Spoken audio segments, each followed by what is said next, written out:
Welcome back. You're watching To The Point. The Press Trust of India has reported that the United States and Britain have asked Pakistan to either hand Zaki ur-Rehman Lakhvi to India or to one of them to face trial for his involvement in the 2008 terror case in Mumbai. This comes after unconfirmed reports that Pakistan could ban the Jamaat-ud-Dawa and the possibility that the Zaki ur-Rehman Lakhvi case may be handed over to a military court in Pakistan. So are the prospects of Lakhvi being brought to justice improving? Or could this be a case of hope exceeding what will actually happen? My guests are former High Commissioner to Pakistan G. Parthasarathy, former Special Secretary in RNAW Rana Banerjee, and the senior writer of India Today, Jyoti Malhotra. Mr. Parthasarathy, the Pakistan High Commissioner Ambassador in Washington, Jilani has denied that any such thing happened. But that he would do. No, because he can do so with a straight face, because such a thing would not have been conveyed to him. It would have been conveyed to the army in Rawalpindi. The fact is, Karan, if you take the way American policy has been evolving, it started with Admiral Mullen, the closest associate of the Pakistan military, remarking in public just before he retired that the Haqqani network is a veritable arm of the ISI.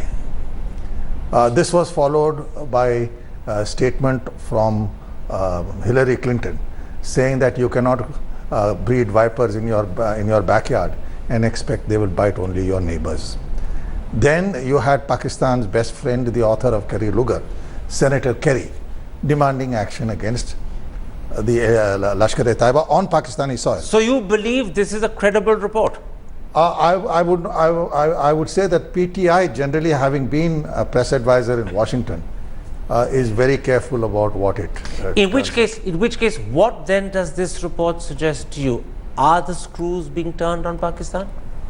Look, I think the screws will be turned up to a point, but we should be realistic as to how much. Okay. An attempt is being made. Don't expect too much. It has been, I told you, since Hillary's statement, yeah. Let me pursue that, Mr. Banerjee, by asking you the same question. Do you believe this report is credible? Or are you more skeptical than Mr. Parthasarathy? I am a little more skeptical because, as reported in the media, it is a statement by Chaudhry Azhar, the new chief prosecutor, while arguing for further detention of Zaki Lakhvi in the maintenance of public order case before the judge of the Islamabad High Court.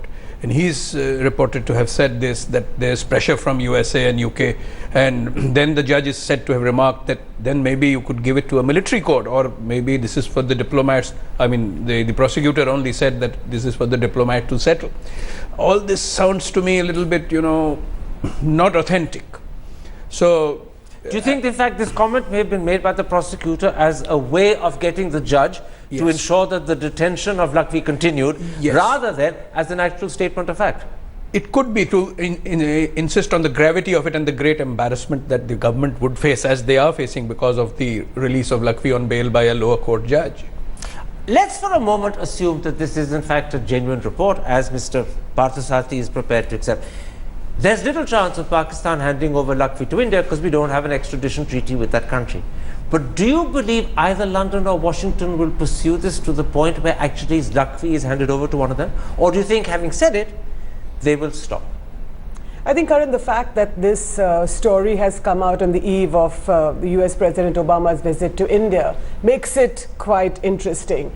And PTI, being a credible news agency, I think would not go out on a limb if there wasn't something to the story. But what I find fascinating is that I think several games are being played behind several doors, I think. On the one hand, the Americans want to make good with India, I think. And therefore, they know that the Mumbai trials and the fact that the Pakistan government has done nothing about Zaki ur-Rehman Lakhvi until recently, I might add, I think if something happens on this front, the Indians would be much more ready to go along with the Americans in every other direction, whether it's in the arms or any other So field. this is America's gambit to secure a closer strategic relationship with India. But also, I think it also fits in with what Pakistan wants to do. And here I'd like to say that Nawaz Sharif, and I think we should give him credit, he has been trying to keep Lakhvi in jail. After the Peshawar attacks, when we saw that Lakhvi was was that, you know, he was given bail. It was the Pakistan government that put him back. You're saying to me that Pakistan would welcome pressure from America in this instance I think because that it works in the way he wants it to work? Absolutely. I think Nawaz Sharif would welcome this pressure on the army to keep Lakhvi in jail and indirectly for the Americans to play a much bigger role in this matter. Let's come back to you, because you believe this is a credible report. You believe that PTI is a credible agency, and many would agree with you that PTI is extremely credible. There are no aspersions that be cast on PTI. But then does this report reflect that the West is losing some sense of patience with Pakistan's handling of the 208 case? Because after all, many from Britain and many from America died in that terror attack. And does it also reflect a certain measure of suspicion that maybe elements of the Pakistani legal system, maybe even elements of the Pakistani establishment in quotes, are tilting in favor of Lakhvi? Are both those elements reflected here? Look, let's look at the situation realistically. Pakistan is saying there are no good terrorists and bad terrorists. A couple of divisions of the Pakistan army have descended on North Waziristan. 1 million people are homeless, 120,000 in Afghanistan. Where exactly are Sirajuddin Haqqani and his family? What has But come back to my question rather than Haqqani. My point, no, that's what I'm saying. What I'm saying is, where exactly has Ayman al-Zawahiri disappeared? So my point is, this whole operation is a sham.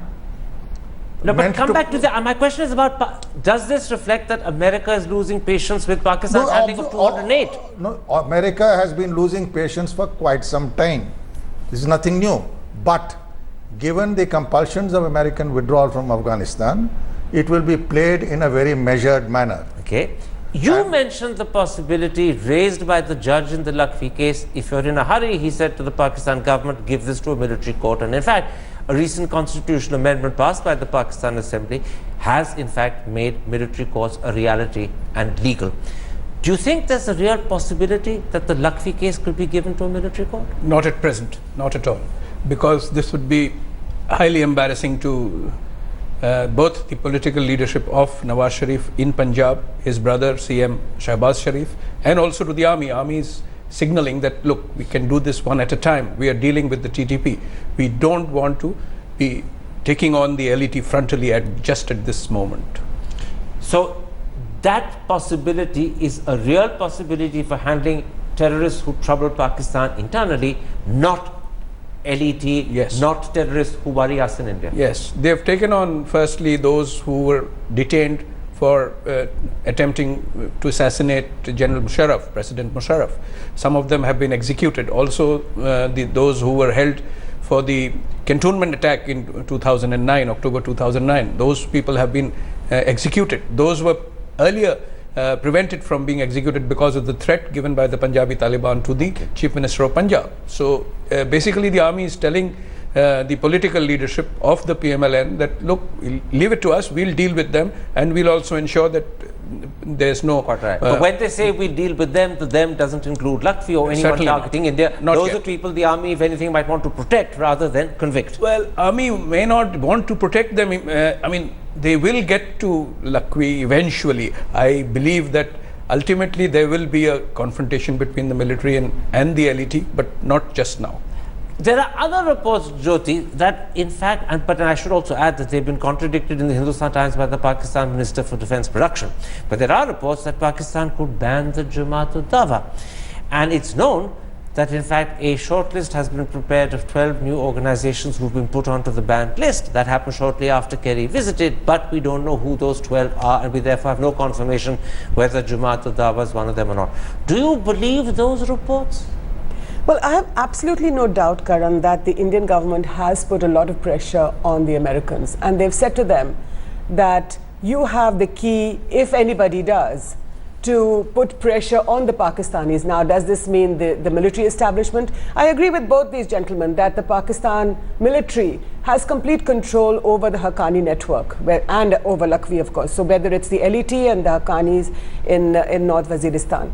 So I think if there is So anybody... you believe this report that the Jamaat-ul-Dawa has been banned? No, I don't know about the Jamaat-ul-Dawa, but I do think that Kerry, when he went from here, and he was in Delhi and at the Vibrant Gujarat Summit, and then he went to Pakistan, I think he would have definitely said to the Pakistanis, and by the way, it's in Pakistan's own interest. Yeah, but that's another matter. Yes, absolutely. Another matter. I want to try and work out specifically whether this report has credibility. Now, on the earlier report about Lakhvi, you and Mr. Banerjee differed. You were prepared to accept it as credible. He thought it was unlikely to be so. Where do you stand on this report about the Jamaat-ul-Dawa being banned? And let me repeat that although Indian papers have reported it and accepted its veracity, the Pakistan Minister for Defence Production told the Hindustan Times it's not true. This is a charitable organization. Why would we ban it? So, where do you come out on this To one? me, it is immaterial whether they ban or they do not ban, because they will assume another name and carry on. I do not think Hafiz Muhammad Saeed will be touched. His relationship with the Sharif family goes back to the days of Mian Muhammad Sharif, who is Nawaz Sharif's father. And he has received their patronage, and he does all this so-called charitable work. So I don't think they're going to touch him. So even if this report that the organization has been banned is true, it's irrelevant because irrelevant it as far as morph as something else. It is irrelevant as far as In fact, it's already believed to have morphed as an organization called Falah Insaniyat. It's possible it will take some other form hereafter. Oh yes, absolutely. The greatest lover of Insaniyat is Hafiz Muhammad Saeed. Why not? You said a moment ago that eventually the Pakistan establishment, which is code for the army and the ISI and the LET, will clash, and the Pakistan army will have to turn upon the LET and rein them in, just as they're trying to rein in the TTP. Why would that happen eventually, and how far away down the road is eventually? Well, that's a difficult thing to predict. The present army chief, he's been quite strongly advocating that there will be no discrimination and we'll get to all manner of terrorists. What order the army decides to sort them out, and sort them out they will, remains to be seen. But the problem is that there is a lot of penetration by the Lashkar into all institutions of Pakistani government, be it the judiciary, be it the civil services, and this begins at lower levels as well. It could also be within the armed forces or the defense services. Which makes it more difficult to It handle. will make it more difficult, and that is where the army will have to proceed very carefully. On the other hand, even if it makes it more difficult to handle, it also in a sense makes it more critical to handle. Yes, indeed it does. Because it's vitiated your system much like termites. Yes, it has. But to reverse the narrative, it will take a lot of time and a lot of courage. Jyoti Malhotra, a third report, and it's equally intriguing in the papers, is that the United States has warned Pakistan against any terrorist or cross-border incident while President Obama is in India. And according to the reports, it said that if such an incident happens, there will be consequences, although it didn't spell out what those consequences might be. Do you accept that as a credible report? I think that is fairly credible, because I think the Americans are quite worried. They're quite nervous that something will happen when Obama comes After to the India. nature of Chitta Singh Pura, which happened when Clinton came, as bad as that? Well, that's a tough question, because if you remember when Chatti Singh Pura, when that massacre took place, there was one group that first claimed that they had perpetrated this attack, but then it subsequently turned out that it was somebody else. It was actually the Indian forces that were responsible for covering them up. So I think this is that's a delicate sort of a story, but the fact that the Americans are coming out so clearly and saying to the Pakistanis that you cannot even think of doing something like this is I think it's quite interesting, especially if you link it with these other reports that are coming out. Yeah, there are three intriguing reports, and I'm putting this to you because you accept the credibility of all of them, even though you believe they may not actually change the situation on the ground. There's the report about action being taken against Lakhvi, there's the report about banning Jamaat-ul-Dawa, and now there's this recent report about the Americans saying to the Pakistanis, don't you dare do something while Obama's there. What does all of that add up to? Does it suggest a balance of world opinion tilting away from Pakistan and more towards India? Most definitely so. Most definitely so. For the simple reason that Pakistan, whether anyone agrees or not, seems to be headed towards destabilizing itself. And people who have shown a lot of patience but the patients could be running thing. The only factor is some form of contacts will be maintained with Pakistan. So nobody is going to really snap relations. Snap relations is quite different from what they were singing 5 years ago. You know, there is another side to it. When he was in Pakistan, just after he visited Gujarat, Kerry on Pakistani soil spoke about the need for India and Pakistan to talk to each other to sort out their problems. Now, when Obama comes to India, although he may only do it behind closed doors and in private, will similar advice be given to Mr. Modi, particularly if it is true that publicly now America has taken a particular stand, Lakhvi? Will they balance it by saying to India privately, look, you need to talk to them? I would think so, yes. Because psychologically, these, from wherever the reports may have emanated, they will create an impression in Pakistan that there is a lot of pressure. Whether this goes to the desist elements who are non-state actors who are being instigated from there or not remains to be seen. It's going to be touch and go. But to balance that, possibly, secretly, quietly, this message may be given. Would Mr. Modi welcome, even if it's done quietly behind closed doors, being advised by President Obama, you need to talk? Difficult for me to say. I mean, what's your hunch? He'll have to listen. Oh, listen, absolutely. Yeah, whether he welcomes it or not. What's your hunch? I mean, if it is true that America will balance the public postures they're taking vis-a-vis Pakistan, Lakhvi, JUD, with private advice of the nature they gave, in fact, in Lahore, you need to talk to each other, Mr. Modi, you must start talking to Pakistan. Will Mr. Modi welcome it? Will he bristle? Actually, I don't agree with Rana Banerjee. I don't think Obama is going to offer advice to Modi. I think the Indians and the Americans are much more on the same page on Pakistan. So the fact that Kerry said what he did in Pakistan recently was more for public consumption inside Pakistan. But I think, the Americans have also faced a lot of attacks on their own soldiers on NATO trucks which have sort of gone through Pakistan en route to Afghanistan, as well as several Americans have been killed. So I think the Americans know the nature of the beast in Pakistan quite well. In that sense, Modi and Obama perhaps have talked about this problem in Washington when Mr. Modi when the Prime Minister was there recently, and I think they're much more on the same page, and I think they agree what the nature of the problem inside Pakistan. Jyoti is suggesting a certain, the word collusive sounds wrong, but a certain understanding or collaboration almost between Delhi and Washington about how to handle Pakistan. Would you go that far? I think there is not collaboration, there is understanding. And the stakes that US has Isn't that just one step short of collaboration? No, well, the stakes that the US has developed in India succeeding, whether it is the Modi government or anybody else, are large now, because the larger issue is a balance of power in Asia concerning China. That is their vital interest. Managing Pakistan, yes, I do not think Obama would say anything prescriptive.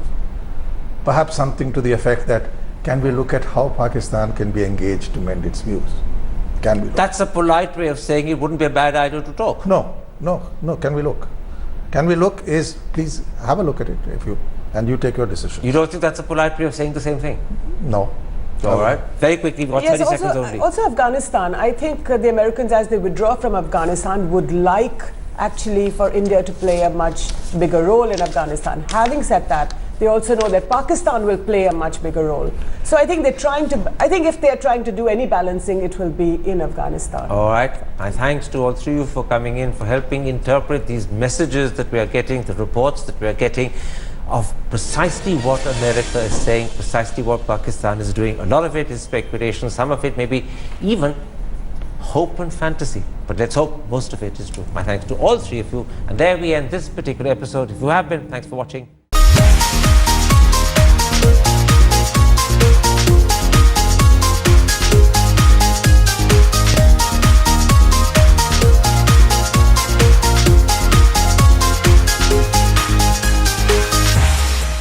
To have said this, that there's pressure from USA and UK, and then the judge is said to have remarked that then maybe you could give it to a military court, or maybe this is for the diplomats. I mean, the prosecutor only said that this is for the diplomat to settle.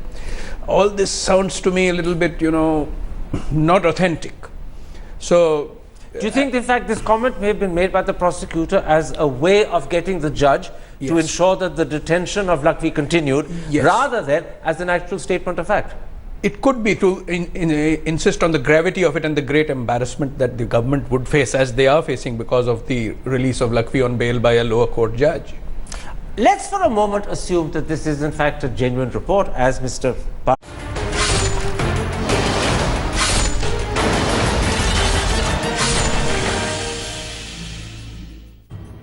Welcome back. You're watching To The Point.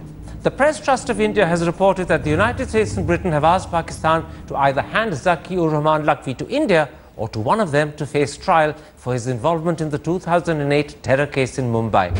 This comes after unconfirmed reports that Pakistan could ban the Jamaat-ud-Dawa and the possibility that the Zaki ur-Rehman Lakhvi case may be handed over to a military court in Pakistan. So are the prospects of Lakhvi being brought to justice improving? Or could this be a case of hope exceeding what will actually happen? My guests are former High Commissioner to Pakistan, G. Parthasarathy, former Special Secretary in RNAW, Rana Banerjee, and the senior writer of India Today, Jyoti Malhotra.